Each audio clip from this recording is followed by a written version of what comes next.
In the twilight-shrouded heart of the ancient northern woods, the forest dwarves lived quietly beneath a canopy of evergreens and tall birches. Their realm thrived amid damp thickets, where whipping winds carried the scent of pine needles and hidden streams gurgled through mossy stones. Shaggy squirrels, foxes, and occasional bears made their paths through the undergrowth, hardly noticing the small subterranean dwellings cunningly built into the hillsides. Legend held that these dwarves had once possessed a bright and mighty empire. Yet, the passage of centuries had dulled their renown. Time and memory are fickle companions, and so it was that many of their glorious achievements were lost to dust, and half-whispered stories shared by elders around their hearths. Many of the younger dwarves learned bits of these tales, though they often dismissed them as exaggerations of an age long gone. One such story told of an artifact from the earliest days of the dwarven forefathers, a relic of throbbing power able to rend the silence of stone. So tremendous were its capabilities that few had dared to speak its name openly. The blood oath that bound the dwarves to this relic was a vow forged of sacrifice, sealed with runes older than the sun's memory.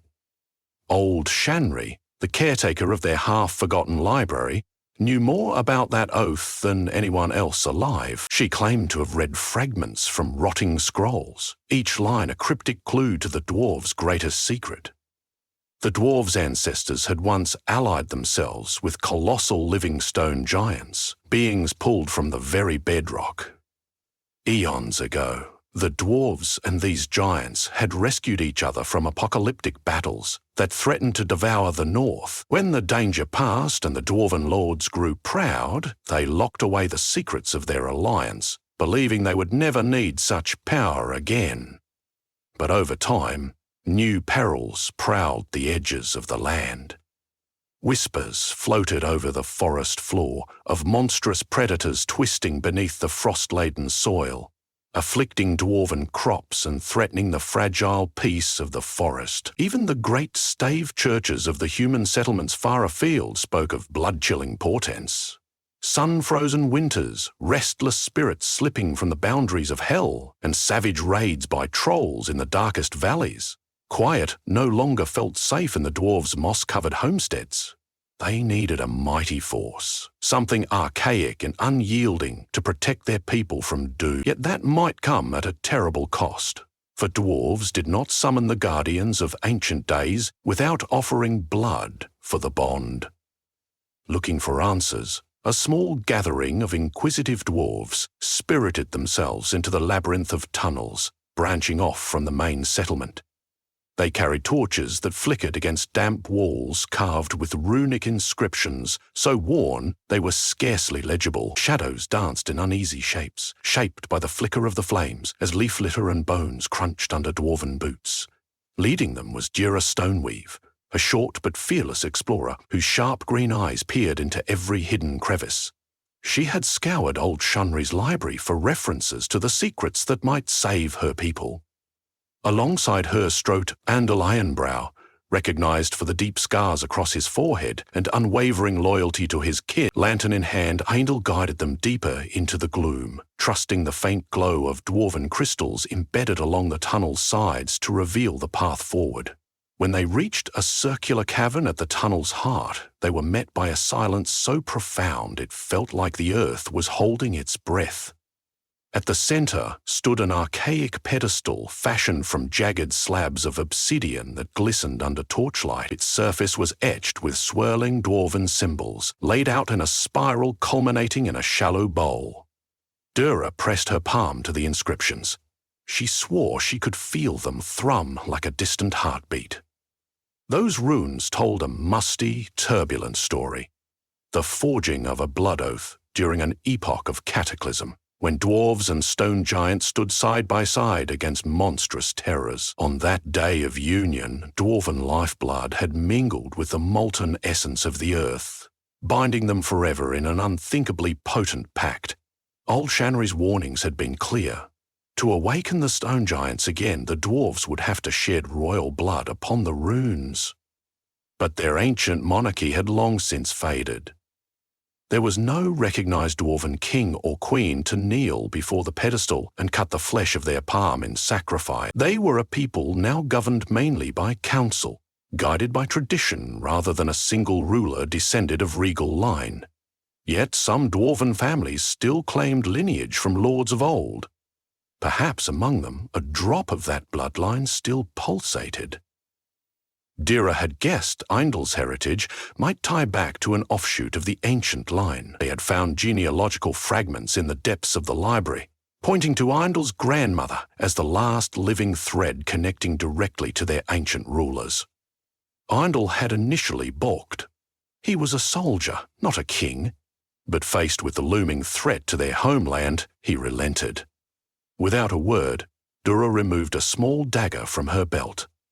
Its blade was a refined piece of dwarven steel, hammered with the swirl of runes that signified oath and clan. Stepping forward, Eindl's face was taut with resolve.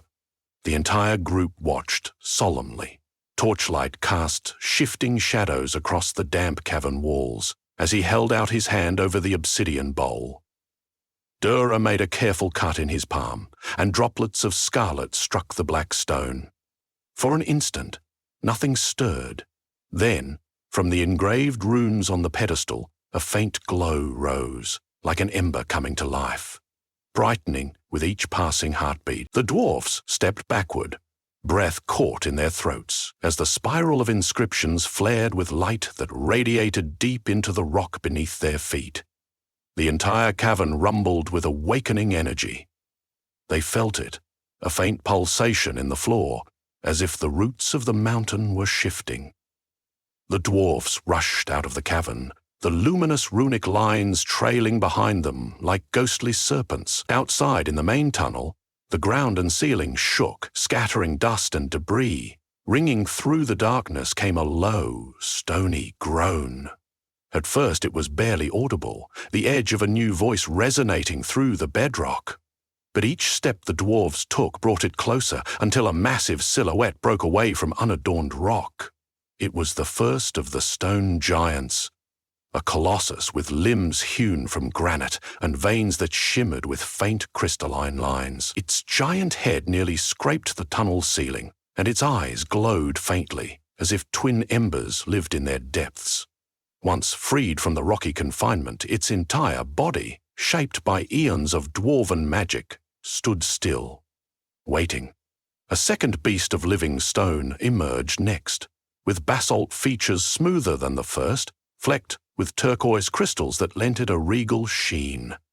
And more followed. The dwarf's torches illuminated a parade of these newly awakened guardians, each with a unique pattern or mineral embedded in its form.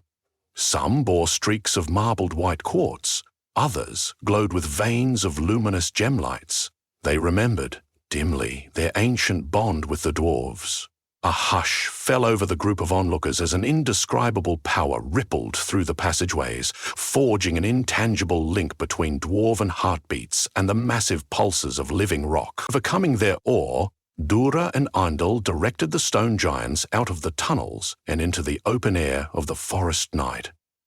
Moonlight cascaded through gaps in the canopy, revealing the monsters in their raw majesty. Tree trunks that dwarves had struggled to chop down with hours of labor were brushed aside by the giant's stride, as if each trunk were a reed. The forest floor trembled with each colossal footfall, and a hush seemed to fall over the woodland creatures that ran from the thunderous sound. Brooding in the distance was a dark shape on the horizon, an oncoming horde of trolls. Taller than dwarves, but dwarfed by the stone giants who had begun raiding the northern edges of the forest dwarfs' territory. It was said these trolls served a monstrous dwarves' territory.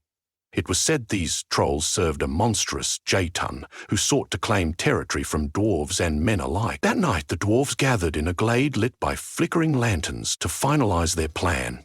The stone giants stood guard at the perimeter, their silent presence more fearsome than any barrier of sharpened stakes. Dura knelt beside Eindl as he wrapped bandages around his wounded palm.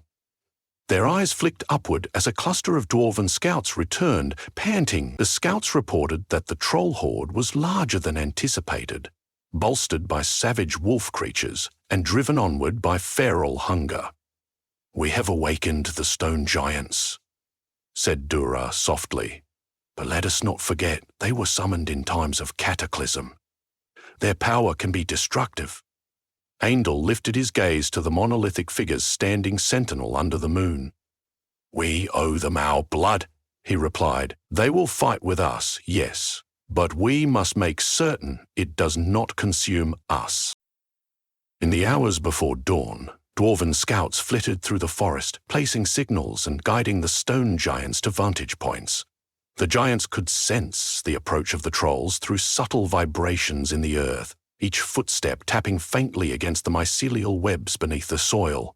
As the first rays of morning light pierced the canopy, the troll vanguard crashed past the tree line, ragged and snarling, expecting puny dwarfs. Instead, they were met by the immovable bulk of living stone.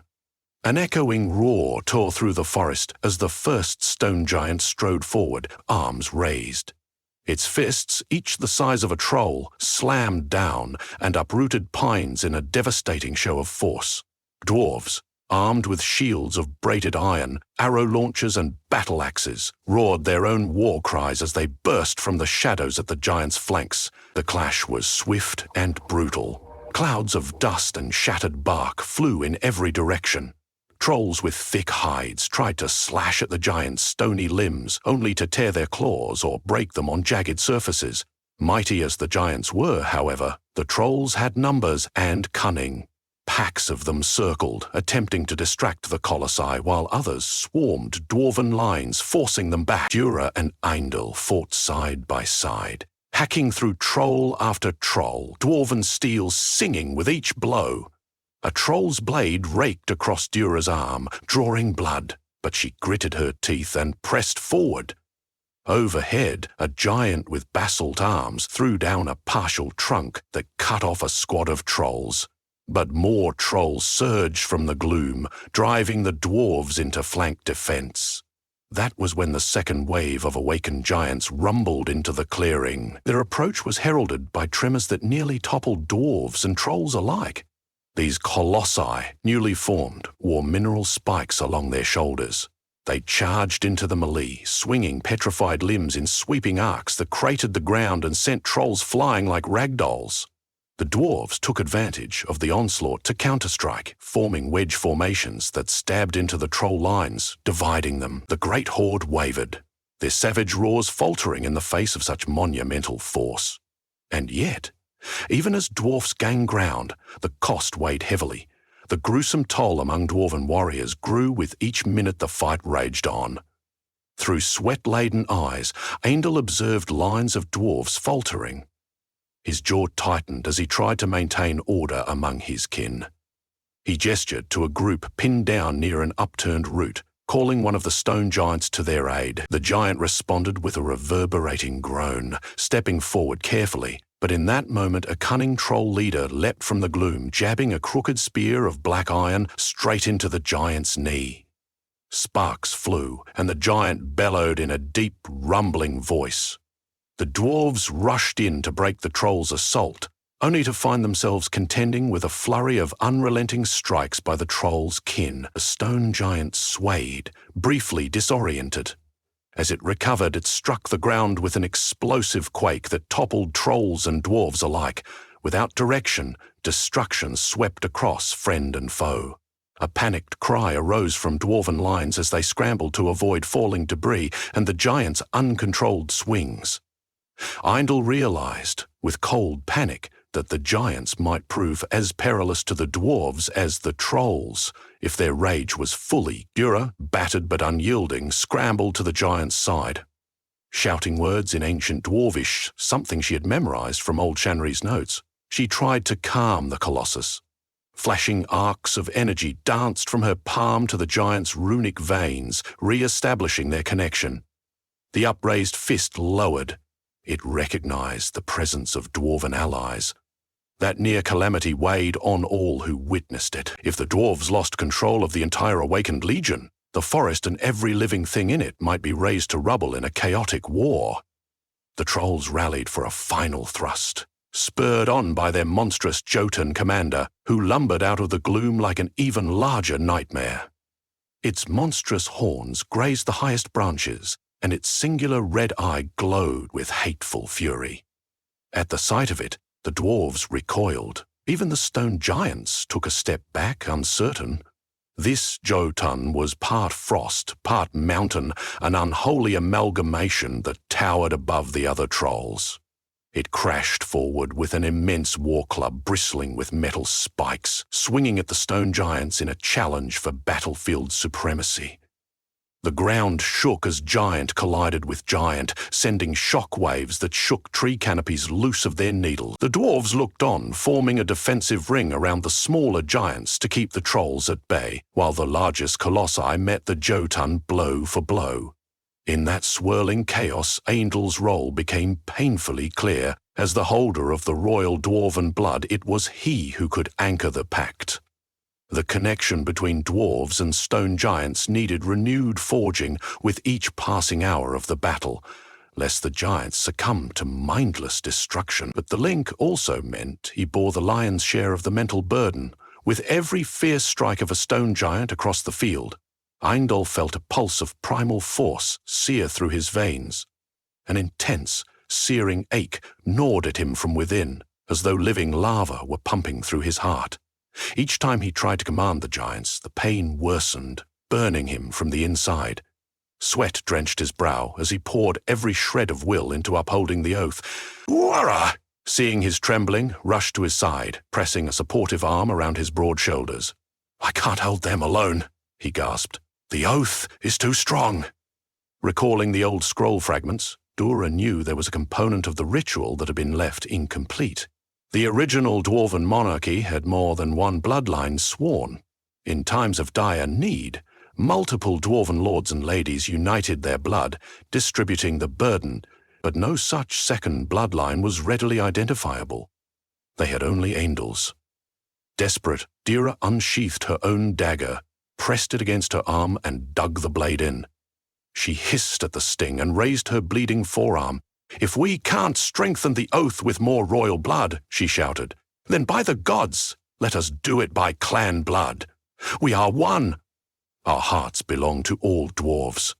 Shocked, Eindel tried to protest, but she pressed her wound against his still-bleeding palm. Their crimson mingled. Then she reached out to the swirling runes that wreathed the largest stone giant in pale radiance, using her voice to chant, "We stand, dwarves, one and all, bound to the earth by bone and breath." A surging power flared to life in the clearing, accompanied by the roar of the dwarves who followed suit. Warrior after warrior cut their palms, pressing them together in a circle around Eindel. Their voices coalesced in that ancient dwarven chant, forging a tapestry of living energy that rose from the ground like steam. The pain in Aindel's face gradually lessened, replaced by fervent determination. He could feel the weight of the oath dispersing, carried by all of them. A final chord of the chant swept across the forest floor. The stone giants, battered and chipped from their battles, went unnervingly still, then hammered their fists against their own chests in unison, acknowledging the dwarves as their rightful partners. Like an unstoppable tidal wave, the awakened giants pressed forward to confront the Jotun and the remaining trolls. No longer uncertain of their dwarven allies' commands, the colossi charged with unified purpose. A thunderous clash followed, from which the dwarves rallied. Axes, hammers, and arrow-laden crossbows rained destruction upon any troll that slipped through the cracks in the giant line. Up above, the Jotun swung its spiked club, fracturing a boulder-like shoulder of one of the giants. But the giant fought on, undeterred, arms pounding the Jotun's torso in an unrelenting rhythm. A moment later, a second colossus grabbed the club in both hands and snapped it in half with a deafening crunch of metal and wood. Furious, the Jotun roared, lashing out with clawed hands, but the dwarfs took advantage of its distraction. Spears of dwarven steel stabbed into its ankles and shins, hamstringing the monstrous figure. The Jotun staggered. Sensing weakness, the basalt-shouldered giant stepped in, thrusting a petrified fist squarely into the Jotun's chest. With that single blow, the beast collapsed, toppling trees in its wake, sending trolls scattering. The remaining trolls, leaderless and frenzied, were swiftly routed by the combined might of dwarves and stone. One last triumphant chorus of dwarven war cries pierced the smoky air. Then, slowly, a hush fell. The monstrous threat lay vanquished. Now the dwarves dropped to their knees, panting from exhaustion and reeking of sweat and blood. Several stone giants lowered themselves as well, as though exhaling after an impossible burden. The forest glade, once peaceful, was scarred by cratered earth, fallen trees, and the pitiful remnants of troll battalions. A score of dwarves lay injured or worse, and the living consoled each other with trembling arms. Einel clutched Dura's elbow, relieved but heartsick for his fallen comrades. As gentle sunlight fanned through wispy morning clouds, the dwarfs gathered their wounded, forming stretchers from broken branches and cloth. The stone giants stood watch, silent and steadfast. In time, the dwarves showed the colossal beings to a massive fissure up in the hillside, where an old dwarven stronghold had partially collapsed centuries ago. Inside, the rock parted into large vaults, previously sealed from the main settlement. The giants would find rest there, drifting between slumbers until summoned again. Even though the cost in dwarven blood weighed painfully on every heart, the power of the oath now extended across every clan member who bled that day. The debt carried was shared by all, thus ensuring no single dwarf bore the savage weight alone. Before the final departure, the dwarfs gathered around a broad, rune-etched dais that marked the boundary between the forest tunnels and the giant's new resting place. Dua pressed a trembling hand against the basalt skin of the lead giant, feeling a kinship that transcended mere alliances. In response, the giant's eyes glowed, and it tapped the earth gently, acknowledging the dwarf. Then it turned, walking into the darkness of the cavern, time-sculpted footsteps echoing in the tunnels. One by one, the others followed. During that solemn walk back to the central dwarven village, the forest opened to them like a silent witness to all that had transpired. Birds began to chirp anew, and the first gentle breeze of midday carried the promise of new beginnings. Spirits were low for those lost in the conflict, yet a cautious optimism glimmered in the dwarf's eyes. They had restored an ancient bond that was never meant to be severed, forging a partnership that might one day prove indispensable again. The knowledge that trolls, frost creatures, or other threats lay beyond the edges of the wood was sobering.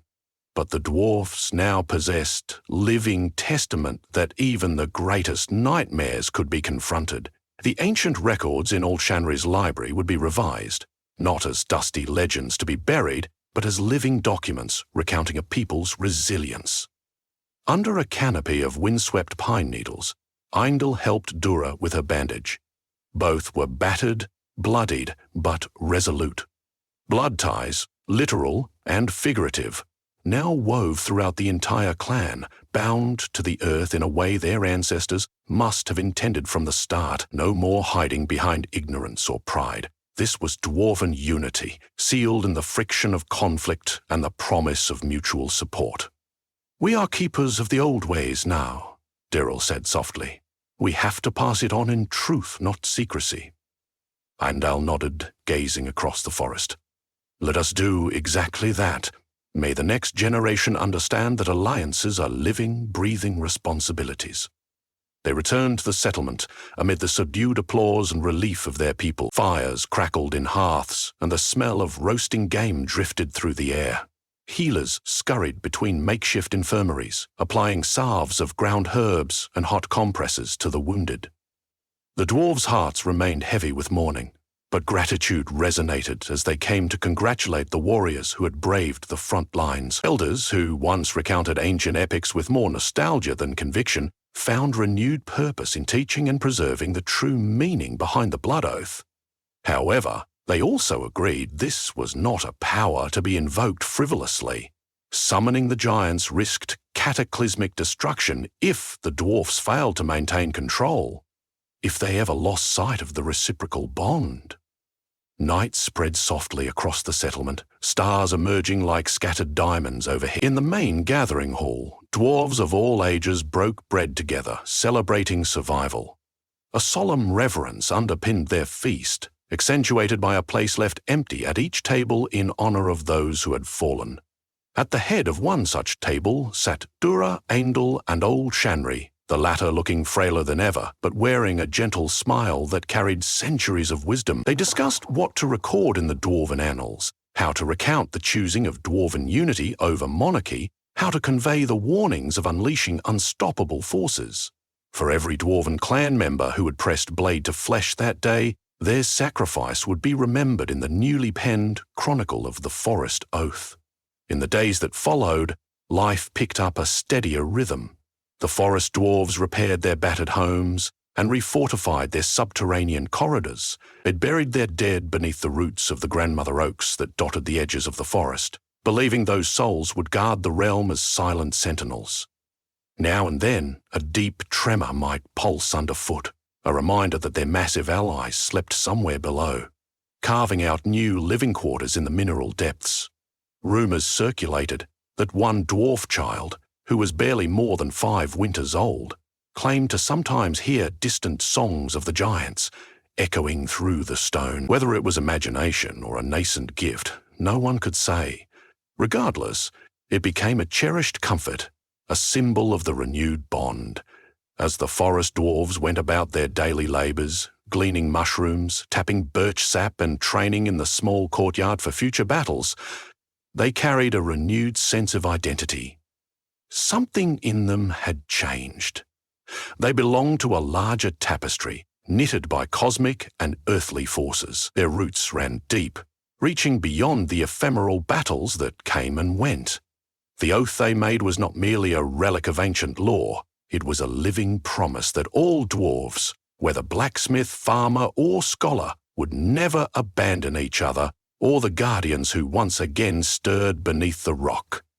In hushed hours of the night, mothers told children the story of how dwarves, threatened and outnumbered, found allies in the very bones of the world. The children listened, eyes wide, imagining stone titans rallying to defend their little forest. No longer were these tales dismissed as mere fables. They were woven into dwarven existence, a living knowledge that, when dwarves stand together, they can rouse mountains to their aid. The glimmer in those young eyes promised that, should future threats overshadow their land, new dwarves would be ready to step forward, to bleed if necessary, ensuring that the bond remained strong. So it was that a new age dawned upon the forest dwarves, forged in bloodshed and hammered on an anvil of unity. Although lingering fear huddled in the corners of every home, fear of stirring monstrous powers, fear of unknown threats still lurking in the mountainous sprawl beyond, they tempered it with faith in their restored alliance. Through a shared willingness to sacrifice and uphold the vow forged long ago, they had resurrected the living stone that could darken the skies with its towering presence. Perhaps one day far in the future, when memory again grows dim, their descendants will venture into the hidden caverns, read the runes illuminating the pedestal of obsidian, and call forth the guardians anew, ushering in another chapter of dwarven bravery. For now, peace reigned in the forest. A gentle wind stirred green boughs above dwarven homes, carrying the echoes of stony footsteps and dwarven chants to realms beyond sight. If ever the earth remains still and quiet for too long, one need only press an ear to the ground and listen. A faint heartbeat resonates down where stone meets root, beneath the watchful vigilance of the forest dwarves, who once fueled an impossible legend with the sureness of their combined lifeblood. And in that rhythmic pulse, dwarves and giants share a bond that not even time itself can fully sever.